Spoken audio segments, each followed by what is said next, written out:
जी, हम अपना अगला सवाल करते हैं। 18 नंबर का सवाल है।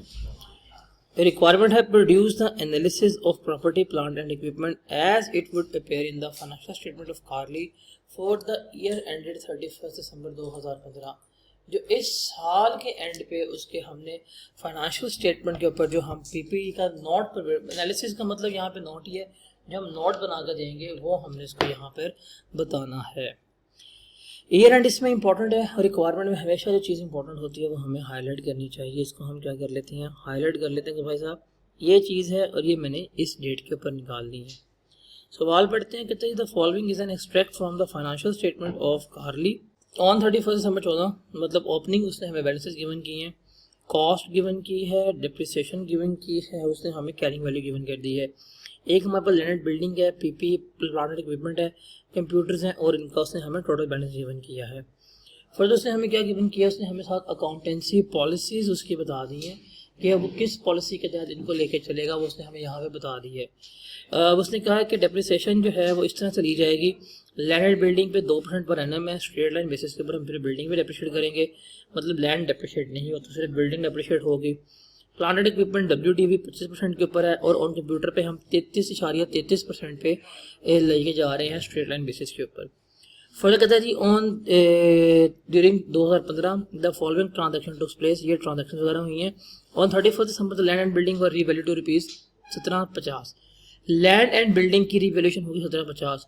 Of this amount ₹650 related to land, जिसमें से 6,50,000 लैंड के हैं जो 5 लाख का लिया था। रिमेनिंग यूजफुल लाइफ जो बिल्डिंग की है वो 40 साल है। हमने कहा ठीक, कोई मसला ही नहीं है। A machine which had cost ₹80,000 and had accumulated depreciation of ₹57,000 at the start of the year was sold for ₹25,000 in the first week of the year। एक मशीन जिसकी कॉस्ट 80,000 थी, उसकी डिप्रिसिएशन जो है थी एक्यूमुलेटेड वो 57,000 रुपये की थी, वो हमने 25,000 रुपये के साल के पहले हफ्ते में बेच दी। A new machine was purchased on 31 मार्च 2015, एक मशीन हमने 31 मार्च 2015 को ली। The following cost for incurred, ये इस पे कॉस्ट इनकर्ड हुई है। Purchase price before discount inclusive of reclaimable sales tax, मतलब जो सेल टैक्स है वो क्लेमेबल है 3,000 रुपये का उसमें, ठीक है। ट्रेड डिस्काउंट है, डिलीवरी कॉस्ट आ रही है इसमें, इंस्टॉलेशन कॉस्ट है और interest on loan taken out to finance the purchase. ये उसने हमें ज़रा थोड़ी सी बात यहाँ पे गिवन कर दी है। हमने कहा भाई साहब कोई मसला ही नहीं है। उसके बाद कहता है G on 1 January it was decided to change the method of providing depreciation on computer equipment, कि कंप्यूटर इक्विपमेंट पे हमने क्या करना है, अपना डेप्रिसिएशन का जो मेथड है वो हमने चेंज कर देना है। एग्जिस्टिंग मेथड से हम करेंगे 40% के ऊपर और किस पर ले जाएंगे हम उसको रिड्यूसिंग बैलेंस मेथड के ऊपर लेकर चले जाएंगे। तो ये इसने हमें सारी की सारी बात बता दी है। हमने कहा वैसा कोई मसला ही नहीं है, हम इसको कर लेंगे, जो भी मसला मसाइल होगा हम उसको देख लेंगे। इसका हमने चूँकि डे एनालिसिस बनाना है, मतलब हमें इसका एक स्केड्यूल वगैरह बनाकर शो करना पड़ेगा कि इसमें क्या हो रहा है या इसमें क्या नहीं हो रहा। तो हम लिख लेते हैं, नाम क्या है इसका जी, कार्ली है, कार्ली, चले हम लिख लेते हैं कार्ली। और इसका हमने बनाना है प्रॉपर्टी प्लांट एंड इक्विपमेंट, हम एक्सट्रैक्ट्स या एनालिसिस लिख सकते हैं, analysis of property plant and equipment. ये जो है ये हमने यहाँ पे लिख लिया। अब हमारे पास 3 किस्म की चीज़ें हैं, इसी को हम टेबल की कॉपी पेस्ट कर लेंगे यहाँ पे, land building, plant and equipment और कंप्यूटर और टोटल, इसी को हम यहाँ पे करते हैं, कॉपी पेस्ट करते हैं। तो यहाँ पे मेरे पास आ जाएगा लैंड एंड बिल्डिंग, यहाँ पे आ जाएगा प्लांट एंड मशीनरी और यहाँ पे आ जाएगा कंप्यूटर इक्विपमेंट और यहाँ पे आ जाएगा टोटल। अब हम यहाँ पे लेते हैं जिसकी इधर हम कॉस्ट ले लेंगे और डिप्रिसिएशन जो है वो हम सेपरेटली ले भी चले जा सकते हैं। हम इस तरह से भी कर सकते हैं और हम इसको नेट वैल्यू बेसिस पे भी लिख जा सकते हैं, बट नेट वैल्यू पर थोड़ी सी वर्किंग एक्सपेंसिव हो जाएगी, तो हम यहाँ पे कॉस्ट लिखते हैं और डिप्रिसिएशन हम बाद में लिख लेंगे। हम ले लेते हैं कॉस्ट एट ओपनिंग बैलेंस, मतलब कॉस्ट ले लेंगे हम एट 1 जनवरी 2015, इस पे हम कॉस्ट ले लेंगे। उसके बाद लाइन छोड़कर लिखनी है अपनी हर चीज़, रीवैल्यूएशन अगर हम कर रहे हैं वो हो जाएगी। उसके बाद कोई एडिशन है हम वो ले लेंगे, उसके अलावा कोई डिस्पोजल है हम वो ले लेंगे, और उसके बाद मेरा पास क्या आ जाएगा, मेरे पास बैलेंस आ जाएगा एट 31 दिसंबर 2015। ये आ जाएगा मेरे पास, ये कॉस्ट आ जाएगी और यहाँ पे आ जाएगी मेरे पास एक्यूमुलेटेड डिप्रिसिएशन। अब डिप्रिसिएशन भी सेम चीज़ आ जाएगी हमारी, बैलेंस आ जाएगा ओपनिंग एट 1 जनवरी 2015। उसके बाद आ जाएगा डिप्रिसिएशन फॉर द ईयर, फिर जो मैंने रिवैल्यूएशन की है उसका जो रिवर्सल किया उसका जो इफेक्ट है वो आ जाएगा, फिर आ जाएगा जी डिस्पोजल, और एंड पे आ जाएगा मेरे पास फिर क्लोजिंग बैलेंस, जो बैलेंस होगा एट 31/12/15। तो ये मेरे पास आ जाएगा। तो ये चीज़ मैंने सारी शो करनी है और बाद में हम कंपैरिजन दे देंगे ओपनिंग कैरिंग अमाउंट का, क्लोजिंग कैरिंग अमाउंट, ये हम यहाँ पे लिख के कंपेयर कर लेंगे। अब सवाल में जो चीज़ें गिवन है हम वो लिख लेते हैं। मुझे जी ओपनिंग कॉस्ट और ओपनिंग डिप्रिसिएशन और ओपनिंग कैरिंग वैल्यू दोनों गिवन है। तो 15,03,40,500 और 61,7,800 ये मैं लिख लेता हूँ। 15 लाख इसकी वैल्यू आ गई, इसकी थी 3,40,500, इसकी थी 61,7,800 और टोटल था हमारा 2,4,5,8,300। ये हमने यहाँ पे लिख लिया। उसके बाद जो हमारे पास डिप्रिसिएशन है वो भी लिख लेते हैं 6 लाख, 1,25,900 और 5,5,800। 6 लाख, 1,25,900 और 5,5,800 और इसका सम है जी 1,22,6,600, वो हम लिख लेते हैं 1,22,6,600। ये इसका सम है, ये हमने यहाँ पे सारा लिख लिया। सॉरी 1,231,700 है, 1,231,700 ये हमने लिख लिया। अब और हम ओपनिंग कैरिंग वैल्यू लिख सकते हैं 9 लाख 2,14,600 1,12 और वो भी हम लिख सकते हैं 9 लाख 2,14,600 1,12 और इसका सम जो है था 1,22,6,600। ये हमने सारा कुछ लिख लिया। जो सवाल में चीज़ें गिवन है वो हमने सारी की सारी यहाँ पे लिख ली। अब इसमें सिंपल चीज़ें जो हैं हम पढ़ते हैं, डिप्रिसिएशन पॉलिसी है, लेकिन ये एडिशन डिलीशन किसी में है या किसी में नहीं है वो तो हम क्लोज करें। तो कंप्यूटर में ना तो एडिशन है ना डिलीशन, किसी किस्म की इसमें चेंज नहीं है। तो हम इसको क्या कर लेंगे, हम इसको सिंपल यहाँ पे चलेंगे और हमारे पास जो बैलेंस होगा वो उसका आ जाएगा 61,7,800, क्योंकि इसमें तो कोई ना हमारी किसी किस्म की एडिशन है ना हमारी किसी किस्म की इसमें डिलीशन आ रही है। सिंपल करना पड़ेगा हमें, इसके ऊपर डिप्रिसिएशन कैलकुलेट करनी पड़ेगी। तो डिप्रिसिएशन कैलकुलेट करनी है, इसके ऊपर अभी हमारी पॉलिसी चेंज हो गई है। अब हम इसको 40% रिड्यूसिंग बैलेंस मेथड पे लेके जाना है। तो सिंपल सी बात है, हम इसकी ले लेंगे, इसकी नेट बुक वैल्यू कितनी थी, तो 6,17,800 इसकी कॉस्ट थी। ऑलरेडी 505,800 का डेप्रिसिएट हो चुका है। एक बार ऐसे क्या बन रही है, बुक वैल्यू बन रही है। तो अगर मैं इसकी डिप्रिसिएशन फॉर द ईयर निकालना चाहूँ 112,000, क्योंकि 40% लेंगे तो ये बुक वैल्यू का 40% लेने, इसका हम 40% लेने तो ये बन जाएगी 44,800। तो ये 44,800 जो है वो क्या है, इसकी डिप्रिसिएशन फॉर द ईयर है। तो हम यहाँ पे फ़ौरन लिख लेंगे 44,800 डिप्रिसिएशन फॉर द ईयर। और अगर हम इसको सम करना चाहें अकाउंट क्लोज करने के लिए ये बन जाएगा 550,600, 550,600। तो क्लोजिंग हम इसके अगर बुक वैल्यू निकालना चाहें तो आ जाएगी 67,200, इसकी आ जाएगी क्लोजिंग बुक वैल्यू 67,200। तो कुछ भी ना करते हुए ये हमारी चीज़ जो है थी वो हमारी कंप्लीट हो गई। चले जी, ये तो हमारा काम हो गया आसान। अब हम ज़रा चलते हैं आगे। अब है हमारे पास एक एडिशन और एक डिलीशन। एक हमने नई मशीन ली है और एक हमने मशीन बेची है। जो मशीन बेची है हम ज़रा उसको कर लेते हैं, फिर हम बात करेंगे रिवैल्यूएशन के ऊपर। तो देखी जाए इसमें एक बात वो ये है कि जो मशीन हमने ली है, जो मशीन बेची है उसकी 80,000 कॉस्ट थी। तो जो 80,000 की हमने मशीन बेची भाई साहब, उसको तो यहाँ से निकाल दिया जाए, सिंपल सी बात है।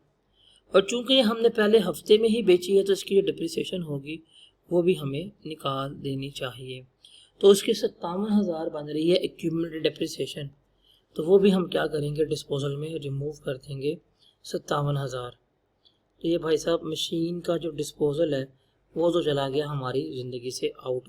अब सिंपल सी चीज़ रह गई हमारे पास कि जो रिमेनिंग मशीनरी है उसकी जो है हमने डेप्रिसिएशन निकालनी है। तो उसका भी सिंपल सा आसान तरीका क्या है, क्योंकि मशीन की जो पॉलिसी है वो है हमारी 25% रिड्यूसिंग बैलेंस मेथड के ऊपर। तो हम देखें इसमें क्या करेंगे, हम देखेंगे कि 340,500 ये कॉस्ट थी, इसमें से हमने 80,000 वाली मशीन डिस्पोज कर दी। तो रिमेनिंग मेरे पास कितनी मशीन बची, 340,500 लेस 80,000। मेरे पास जो मशीन बची है उसकी अब कॉस्ट है 260,500 और जो इसकी एक्यूमुलेटेड डिप्रिसिएशन थी वो कितनी थी, 125,900 थी। और जो मशीन डिस्पोज की है उसकी डिप्रिसिएशन थी 57,000, वो भी निकाल दो। 125,900 लेस 57,000, ये बनेगी 68,900।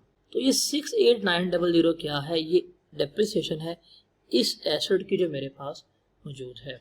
तो सिंपल सी बात है फिर 260,500 लेस 68,900 ये करो, इसका ले लो 25%। तो मेरे पास क्या आ रहेगी डेप्रिसिएशन फॉर द ईयर आ रही है जो कितनी बनेगी 47,900 बन रही होगी। तो जो डिप्रिसिएशन फॉर द ईयर है वो कैसे आएगी मेरे पास, सिंपल सी बात है, जब भी हमने बात की है कि 340,500 का मेरे पास ओपनिंग है कॉस्ट है एसेट की, इसमें से 80,000 हमने बेच दिया, इसमें से हम लेस करेंगे इसकी डिप्रिसिएशन भी। डिप्रिसिएशन थी मेरे पास 125,900, इसमें से हमने क्या किया 57,000 डिस्पोजल वाली बेच दी। अब जो रिमेनिंग जवाब आएगा उसका हमने लेना है 25% और वो कितना बनेगा 47,900 बनेगा। तो जो एग्जिस्टिंग एसेट मेरे पास चल रहे थे उसकी डिप्रिसिएशन मेरे पास तो ये आ गई। हमने कहा जी ठीक है। अब जो हमने इस साल एडिशन की है, जो परचेज किया है, उस परचेज की भी तो हमने निकालनी है डिप्रिसिएशन, बट उससे पहले मुझे परचेज की कॉस्ट निकालनी पड़ेगी। तो भाई बड़ी सिंपल सी बात है, हमने जो मशीन ली है उसकी वैल्यू 20,000 है, 3,000 रुपये का रिफंडेबल डिस्काउंट है और 1,000 रुपये का जो है वो हमारा क्या है, इसमें से ये ट्रेड डिस्काउंट है। तो इसकी कॉस्ट निकालनी हो 20,000 रुपया मेरी प्राइस थी, 3,000 रुपया रिफंडेबल टैक्स है, 1,000 रुपये का ट्रेड डिस्काउंट आई लेस हो जाएगा। इसके अलावा डिलीवरी कॉस्ट जो है 500 की वो मुझे ऐड करनी पड़ेगी और इंस्टॉलेशन कॉस्ट जो है कॉस्ट 1,050 की वो भी मुझे ऐड करनी पड़ेगी। जो इंटरेस्ट है ये तो मेरा एक्सपेंस आउट हो जाएगा, कैपिटलाइज नहीं होगा, क्योंकि कैपिटलाइजेशन के लिए हम बोरिंग कॉस्ट पढ़ते हैं उसके मुताबिक ये नहीं है। तो 20,000 में से हम 4,000 लेस कर दें, यह आएगा 16,000। इसमें से अगर हम जमा कर दें 500 और फिर कर दें हम 1,050, तो ये बनती है इसकी वैल्यू 17,550। तो देखें 17,550 का मेरे पास एसेट है। अब मैंने ये एसेट कब लिया, मैंने लिया 31 मार्च को, इसका मतलब अप्रैल से इसको मैं करूँगा डेप्रिशिएट शुरू करना। तो डेप्रिशिएट करो तो ये 3 माह तो मैंने इसको इस्तेमाल किया नहीं, मतलब 9 महीने इस्तेमाल किया, तो इसकी 9 महीने मुझे क्या करनी पड़ेगी, डेप्रिसिएशन चार्ज करनी पड़ेगी। जो रेट कितना बन रहा है 25% बन रहा है। 17,500 का अगर हम लें 25% और इसको मल्टीप्लाई कर दें 9 से, डिवाइड कर दें हम 12 से, तो 3290 क्या होगी इसकी डेप्रिसिएशन आ जाएगी यहाँ। तो आप लिख सकते हैं 3290 जो है इसकी डेप्रिसिएशन है। तो इसमें आप ऐड कर दें 3290, तो ये बन जाएगा 3290 जमा 47,900, 51,190 क्या है इसकी डिप्रिसिएशन फॉर द ईयर है। हम यहाँ पर लिख लेंगे डिप्रिसिएशन फॉर द ईयर कितनी आई है 51,190। अब इसको अगर हम ज़रा क्लोज करना चाहें 125,900 प्लस 51,190 माइनस 120,090, ये बनेगी इसकी ये। अगर हम इसका अब निकालना चाहें तो हम इसकी क्लोजिंग वैल्यू निकाल के हम इसकी क्लोजिंग कैरिंग अमाउंट भी निकाल सकते हैं। तो ये देखें 340,500 इसकी कॉस्ट थी ओपनिंग, इसमें से 80,000 का डिस्पोजल गया और इसमें एडिशन भी तो है हमारी 17,550 की। तो 17,550 की एडिशन है, वो भी हम इसमें ऐड कर देंगे। तो 278,050 क्या बनेगी, इसकी वैल्यू बन जाएगी। ये आ गया इसकी कॉस्ट, इसमें से लेस कर दो आप डिप्रिसिएशन, लेस कर दें जी 120090, तो ये बनेगी 157960, इसकी क्या बन जाएगी, ग्रॉस वैल्यू बन जाएगी क्लोजिंग। अब हमारे पास जी रह गया है एक ही चीज़, वो है लैंड एंड बिल्डिंग। अब लैंड एंड बिल्डिंग जो है उसको हमने क्या करना है, इनकॉर्पोरेट करना है। अब हम जरा इसकी बात करते हैं। वो कहता है जी बिल्डिंग जो है वो 2% हम पर एनम उसको डेप्रिशिएट कर रहे हैं, लेकिन जो लैंड एंड बिल्डिंग टोटल जो है ना हमारी वो 15 लाख रुपए की है। हमने कहा ठीक है। अब उसने क्या कि 31 दिसंबर को लैंड एंड बिल्डिंग जो है हमने रीवैल्यू कर दी 1750 की। Of this amount ₹650 relate to land, जो 650 है वो किसके हैं, हमारे लैंड के साथ है, और जो बाकी है हमारा वो किससे रिलेट कर रहा है, हमारा बिल्डिंग से रिलेट कर रहा है। तो इसको हमने क्या करना है, अब रीवैल्यू करना है। रीवैल्यू के लिए हमें वही अपना टेबल बना के चलना पड़ेगा। क्या हम यहाँ पे ले लेंगे एसेट, यहाँ पे हम ले लेंगे सरप्लस, और यहाँ ले लेंगे प्रॉफिट एंड लॉस अकाउंट। देखिए जी हमारे पास कॉस्ट कितनी है हम वो ले लेंगे। अब कॉस्ट डिटरमाइन करने का भाई बड़ा आसान तरीका है। 15 लाख रुपए की टोटल लैंड एंड बिल्डिंग है हमारे पास, टोटल 15 लाख रुपए की है। इसमें से 5 लाख का तो प्लॉट है, तो भाई 5 लाख का तो प्लॉट है वो तो कर दो साइड। इसका मतलब बिल्डिंग जो है वो मेरे पास 1 मिलियन की है, तो 1 मिलियन की बिल्डिंग हम पकड़ते हैं, इसकी कॉस्ट क्या है। अब इसकी हम लेंगे फॉर द ईयर डिप्रिसिएशन लेंगे, बिकॉज हम ईयर एंड पे इसको रीवैल्यू कर रहे हैं।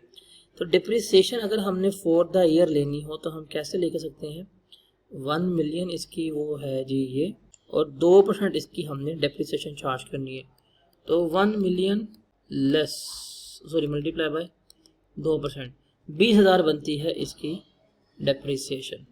अब हमने इसकी लेनी है एक्यूमुलेटेड डिप्रिसिएशन, जो हमें ऑलरेडी गिवन थी पहले से जो इसकी हमें डिप्रिसिएशन गिवन है वो कितनी है, 6 लाख रुपया है। यस 6 लाख हमें क्या है इसकी एक्यूमुलेटेड डिप्रिसिएशन ओपनिंग गिवन है, वो भी हम यहाँ से लेस कर देंगे। तो ये है जी एक्यूमुलेटेड डिप्रिसिएशन, ये है फॉर द ईयर, लेस कर दो। मेरे पास 31/12 को ईयर एंड पे इसकी आ जाएगी नेट बुक वैल्यू, तो 1000 लेस 640, 3,60,000 बनती है इसकी नेट बुक वैल्यू। हमने कहा ये है इसकी नेट बुक वैल्यू। अब इसकी वैल्यू कितनी हो गई है उसने हमें बताया, उसने क्या किया जी अब टोटल जो है वैल्यू वो है 1,750,000। हमने कहा ठीक है 1,750,000 है अब वैल्यू। इसमें से जो लैंड है, लैंड पे जो सरप्लस आ रहा है वो कितना है उसने हमें बताया है। लैंड था हमारा 5 मिलियन का, अब वो लैंड कितने का हो गया हमारा, 6.5 लाख का हो गया। तो देखा जाए 5 मिलियन का लैंड 6.5 लाख का हो गया, तो 1.5 लाख सरप्लस इसके ऊपर आ रहा है। 1.5 लाख का सरप्लस हमारा इसके ऊपर आया, और जो रिमेनिंग सरप्लस है, मतलब टोटल तो 2.5 लाख का इंक्रीज आया ना 15 लाख से, जो लाख का सरप्लस है वो किस पे चला गया हमारा, वो हमारा चला गया है बिल्डिंग के ऊपर। तो इसका मतलब जो टोटल सरप्लस 1.5 लाख का यहाँ पे आ रहा है और लाख रुपए का बिल्डिंग का सरप्लस आ रहा है, तो टोटल सरप्लस जो मेरे पास आया वो 2.5 लाख रुपए का आया। तो इस सरप्लस को मैंने क्या करना है, यहाँ पर लेके जाना है। तो रीवैल्यूएशन सरप्लस जो है वो मेरा 2.5 लाख का आ रहा है, और डिप्रिसिएशन फॉर द मेरी बनी 20,000। आप इसको ऐसे भी कर सकते हैं कि आपके पास जो इस वक्त बुक वैल्यू मौजूद है वो 360 इसकी है और 5 लाख लैंड की है। आपके पास टोटल बुक वैल्यू है 8,60,000। अब आपकी कितनी हो गई है, 1750 हो गई है। कितने का इंक्रीज आया है, सॉरी ये 380 आता है, 360 नहीं आएगा, 380, और ये भी क्या हो जाएगा फिर हमारा 380, ये हो जाएगा 880 से होगी हमारी 1750, तो 880 लेस 1750, 870 का हमारा इंक्रीज आया है। हम इसको इस तरह भी कर सकते हैं, चूँकि हम नेट रिप्लेसमेंट वैल्यू कर रहे हैं, हमें ये लिख जाना पड़ेगा। इसकी वजह से मुझे जो रिवर्सल करना पड़ेगा वो भी तो है, मतलब जो डेप्रिसिएशन का रिवर्सल है मैं वो भी करूँगा। 6,20,000 की डेप्रिसिएशन रिवर्स हुई मेरी। टोटल इंक्रीज मेरा आया एसेट्स में 870 का। अगर मैं इसको सम करूँ 1500 जमा 870 लेस 620, 1750 में क्या बनती है, क्लोजिंग वैल्यू बनती है इसकी। तो ये आ गई 1750। और जब मैंने रिवैल्यूएशन की है तो मैंने डेप्रिसिएशन को रिवर्स किया, रिवर्स हो गई, तो क्लोजिंग वैल्यू मेरे पास कोई नहीं होगी। तो जो क्लोजिंग वैल्यू इसकी होगी वो 1750,000 आ जाएगी। तो इस सवाल में सिर्फ और सिर्फ ये रिवैल्यूएशन में मसला था। वो मसला सिर्फ ये था कि बंदा कंफ्यूज हो जाता है कि वो किस मेथड से रीवैल्यू कर रहा है या वो किस मेथड से रीवैल्यू नहीं कर रहा। बस आपने कंसेप्ट पे ठीक रहना है। आपने कैरिंग वैल्यू जो है एसेट्स की उस दिन, चाहे वो लैंड और बिल्डिंग की कंबाइन है, उस कंबाइन वैल्यू को उसकी फेयर वैल्यू से कंपेयर करना है। जो इंक्रीज एंड डिक्रीज होगा उसको हमने उसको एस में एसेट इनकॉर्पोरेट कर देना है। तो ये सारी बात थी हमारी इस सवाल के मुतल्लिक।